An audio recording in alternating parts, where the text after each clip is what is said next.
कांग्रेस नेता नाना पटोले ने शाम की आलोचना पर प्रतिक्रिया देते हुए कहा कि वे इस मुद्दे पर टिप्पणियां करना नहीं चाहते थे, लेकिन अगर इस तरह की बातें बार बार उठाई जाएंगी तो जवाब देना जरूरी हो जाता है। उन्होंने कहा कि 1 साल तक कांग्रेस अध्यक्ष किसी के दबाव में नहीं बनने दिया गया, इसका जवाब संबंधित नेताओं को देना चाहिए। सुनते हैं पूर्व चर्चा। नेते जे आहेत सेनेचे असतील, राष्ट्रवादीचे असतील, कोणाच्या दबावाखाली काँग्रेसचा अध्यक्ष होऊ दिला नाही याचं उत्तर पहिलं त्यांनी दिलं पाहिजे। आणि म्हणून या वक्तव्याला आता एक गोष्ट मागं पडलेली आहे। या गोष्टीला वारंवार भूमिका मांडून काँग्रेसला बदनाम करण्याचा प्रयत्न अगर केला जाईल तर याची वास्तविकता आम्ही मांडू, पण आज ती वेळ नाही। आज आमच्या समोर जनतेचे अनेक प्रश्न आहेत। शेतकरी पूर्ण वाऱ्यावर सोडला गेलेला आहे राज्य आणि केंद्र सरकारच्या वतीने।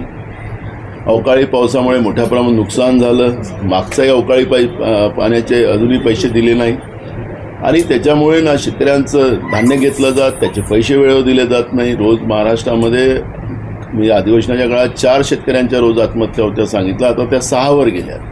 आणि त्याच्यामुळे महाराष्ट्र ज्या पद्धतीनं आज पेटते आहे, जनसामान्य लोकांना महागाईच्या याच्यामध्ये टाकलेलं आहे, ते प्रश्न आमच्यासाठी महत्त्वाचे आहेत आणि काँग्रेस ते प्रश्न घेऊन पुढे जात आहे।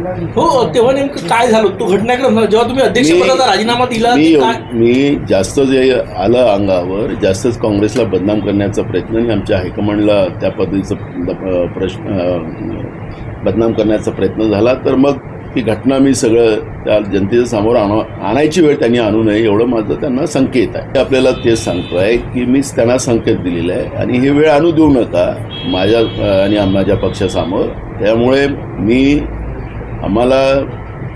आम्ही जे काही अलायन्स आहे त्यांना घेऊन चालण्याची भूमिका आमची नेहमी राहिलेली आहे आणि काँग्रेस पक्षाने भाजपसारखं आपल्याच अलायन्सला संपवण्याचं काम कधी केलेलं नाही। त्यामुळे मला आणि माझ्या पक्षाला एक संयम आहे आणि काँग्रेस पक्षाचा विचार असा नाही की आम्ही आपल्यासोबत असलेल्या लोकांवर टीका करायची भूमिका आमची नाही, पण जास्तच अति झालं तर हायकमांडची परवानगी घेऊन मी जे आमच्या हायकमांडलाही माहीत आहे ती घटना सगळी, त्याच्यामुळे हायकमांडची परवानगी घेऊन मी वास्तविकता लोकांच्या समोर मांडू, म्हणजे सगळे जे टीका करणारी लोक कसे उघडे पडतील त्यांना माहीत आहे। मग बघा, हायकमांडनी या बारामतीत लढण्याचा निर्णय घेतलेला असेल आणि म्हणून आमच्या प्रदेशाध्यक्षांनी त्या पद्धतीची भूमिका मांडली आहे।